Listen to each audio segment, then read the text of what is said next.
কাঞ্চনা ডেকে ডেকে বলল, বিষ্ণুপ্রিয়া, কে তুই কার রূপের কথা বলছিস রে? তুই জানিস তুই কার রূপের কথা বলছিস?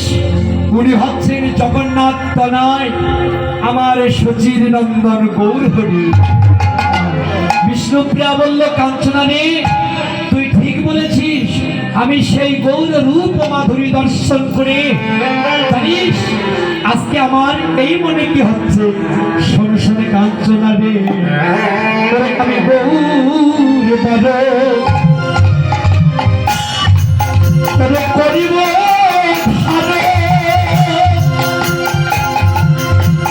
আমি রাখবো হিয়ার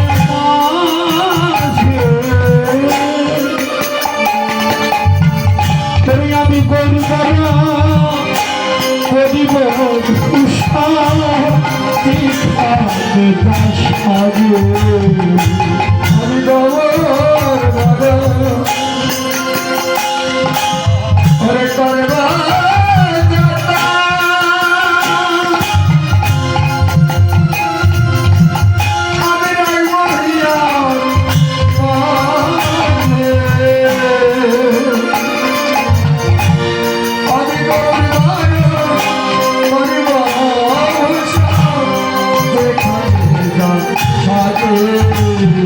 আমি ওরে করবা আমার গৌর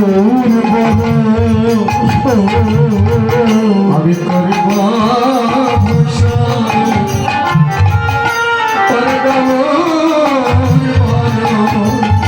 আমি করব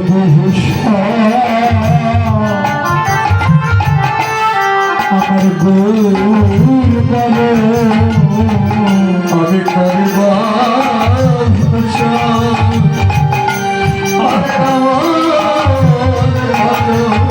আমি পথে পথে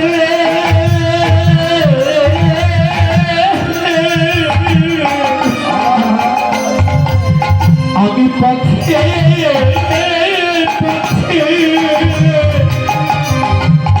কাঁদব সারা আমি করব আমার গৌর বলা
এবার ভাষাইব গঙ্গা বলে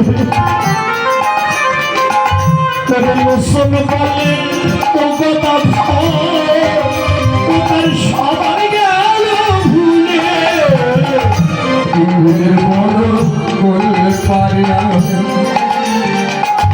ভাষাইল গঙ্গার গানে লোচন বলে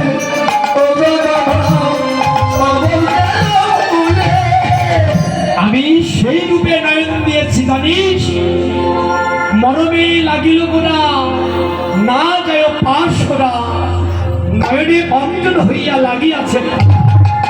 জানিস আমি ওই রূপে যখন নয়ন দিলাম তখন আমার মনে কি হলো জানিস কাঞ্চনা রে? মনে হলো আমি বুঝি আমার দু নয়নে কাজল পড়েছি।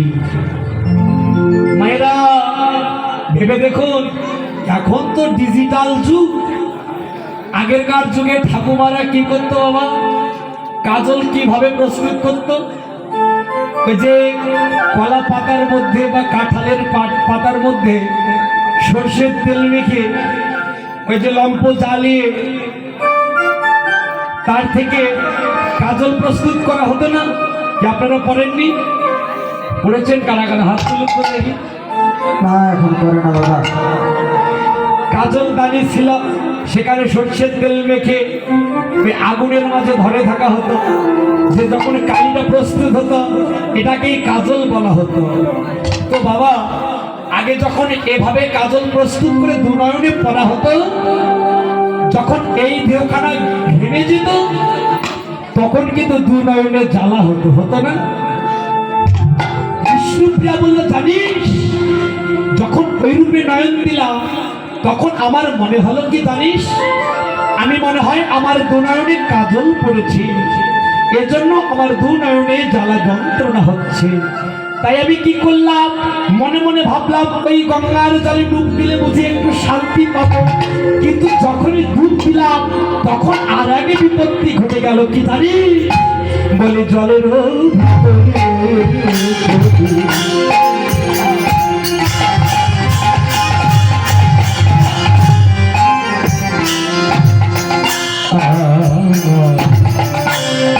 আমি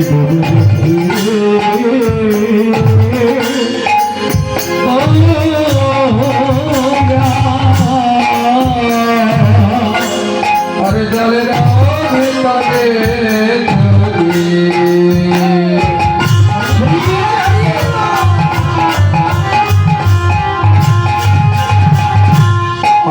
আমি তোরে দেখতে তোরা আমি জলে গাভী